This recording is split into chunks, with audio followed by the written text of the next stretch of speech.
The Somerville Theatre is one of the central establishments in the city's thriving art scene, but lurking in the theater's basement is art of a different kind. I am Louise Riley Sacco. I'm the permanent acting interim executive director of the Museum of Bad Art.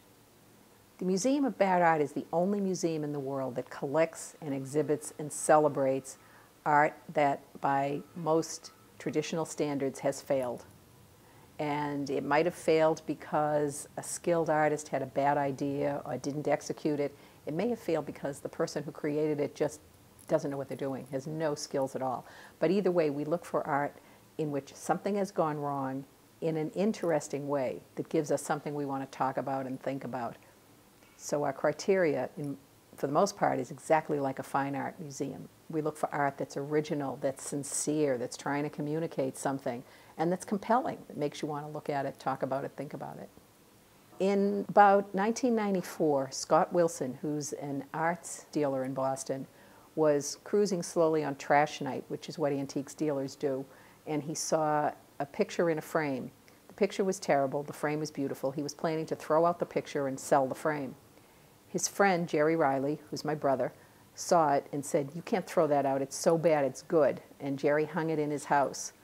So that prompted Scott and other people to look for other really bad paintings in the trash, thrift stores, yard sales, and people were giving Jerry all this art. A while later, he was moving house, and instead of a housewarming party, we helped him paint the basement white, we hung all this art, and we came up with interpretations of each piece to hang with them.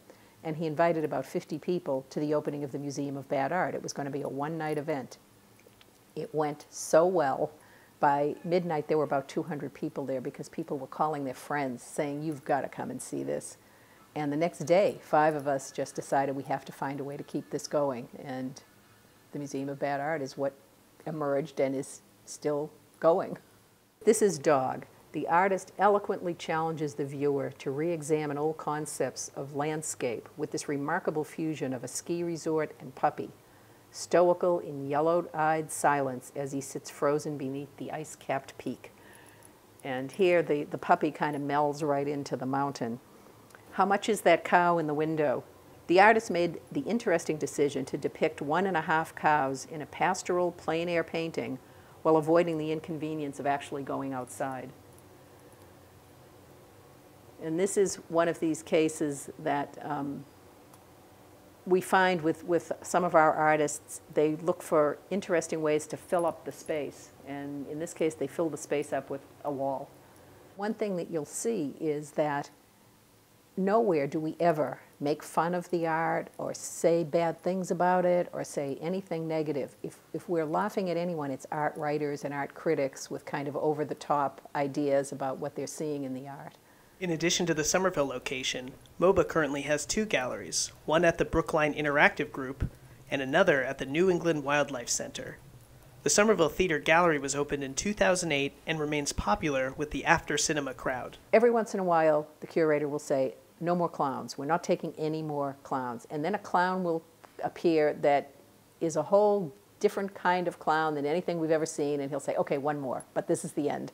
So, you know, we don't have hard and fast rules. It really, a curator looks for things that that draw people in, that have some interest in them. Though beloved in our community, MOBA's acclaim is more than just local. Facebook has been wonderful for us. We're now at about 50,000 fans, and that's worldwide. And our email list, which had dwindled a little bit, is now picking up again, and we've got about 30,000 people that get our email news every 6 or 8 weeks. Our gallery in Somerville is open when the Somerville Theatre is showing films. Anyone who's buying a movie ticket can see the museum. But if someone doesn't want to come to the movies, they can send us an email and we'll send them a free museum pass. So that just an email to info@museumofbadart.org, say how many people are coming, and we'll send a pass. Be sure to check out this fascinating gallery for yourself. For Somerville Neighborhood News, I'm Peter Levine.